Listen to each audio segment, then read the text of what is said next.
What did you learn under Glenn Hoddle playing in midfield?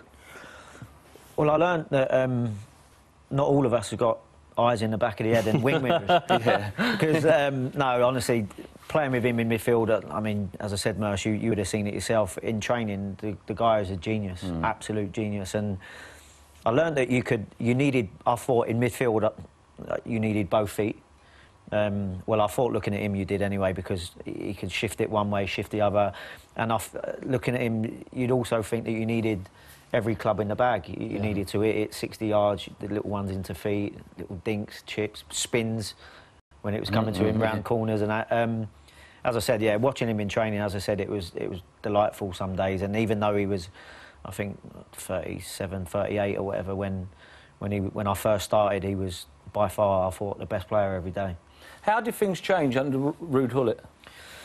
Well, I certainly think that we had the foundations already. I thought we was playing really, really good football under the Hod, but I think under Ruud, I thought it was another face to the rest of the world and to attracting players. And I felt that the step that we had was not necessarily amazing change of tactics and we're playing great football all of a sudden. I know everyone said sexy football for Ruud Gullit, but we'd started that under the Hod, and I think it was just the level of player that he signed, because he could attract him, because he was a superstar and could get the best foreign ones over. And then obviously when you sign someone like Franco Zola, then you know it's going to go up. And as I said, the level of player that signed, all the type of football that we was kind of used to playing just kind of went up a notch, and the speed and the technical side of it was just a different level. I can remember sitting in the office here the day that the news came in that Gullit had gone and Vialli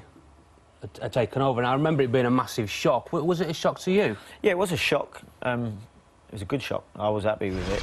Like, don't get me wrong. I was happy that Luca was taking over, because I loved him as a bloke, and I thought that he would be top draw for us. But it was definitely a shock, just because there was no build up in the newspapers when you get the speculation of he's going to get the sack or so and so. It was out the blue, but as I said, it was one that I welcomed personally. Yeah. How did he cope with being player manager?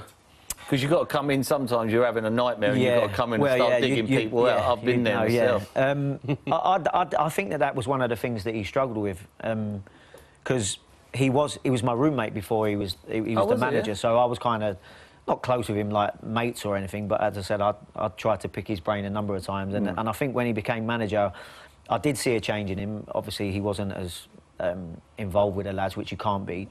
But at the same time, I think a lot of the times that Rixie used to tell me that a lot of the times it was Rixie persuading him to play. He didn't want to play, not just for the fact of if I'm having a bad time, how can I tell any of the players anything? It was more he wanted to see it from the sidelines, right?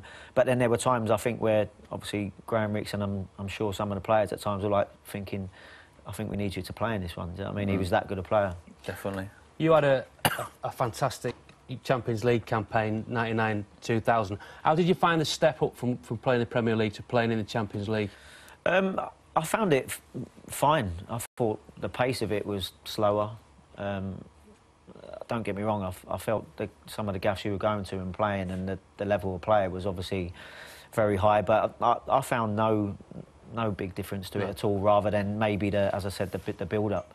I always felt tactically we were really, really set up well every time we went into Champions League games, and that was, for me, down to Vialli. But as I said, I wouldn't have seen too much of a difference. I just thought it was less frantic. So could I just ask, do you think that Chelsea team was good enough to win it that year? I know you beat Barca and then you lost in the Nou Camp, but... Do you know what? I would love to say yeah. Obviously, because we beat Barca and we was 7 minutes away from going through at the Nou Camp. Yeah. But no, not really. I wouldn't... Barca still, for me, were the top team. I mean, we had to... going into the game, they had, I think, Kluivert, Rivaldo, Figo, all top world-class players, and then when you talk about Guardiola and obviously Xavi at the time, that was kind of unknown, but they were like the top team, and we was struggling to get the ball off them. Well, Xavi said that you was his toughest opposition opponent. So you got a tattoo or anything? Yeah, no, he must have a tattoo somewhere. You got to have. If he's turning around saying that. Yeah. Only the missus has seen it though. No, it's a nice compliment. Obviously, it was funny. We were setting up for playing the first game, and it was supposed to be Guardiola. And Luca had said to me in the build-up days before, "I want you to do a sort of a man marking job, like running off him when we're in possession, but I think you're fit enough to get back in and around him and unsettle him on the ball." So he said anyway. But it ended up being Xavi because Guardiola was injured. So he'd said the same game plan stays because this kid is unbelievable. He's Spanish under-21. He's top footballer and all that. And I didn't know him. So I kind of had to do the same job that I was supposed to do on Guardiola in the first leg against. And for me, I know he said toughest opponent. It's simply because I think I followed him everywhere. It was literally whenever we lost the ball, I was kind of, where is he? And I'm sure it was just annoying. Give yourself credit. Don't worry about that.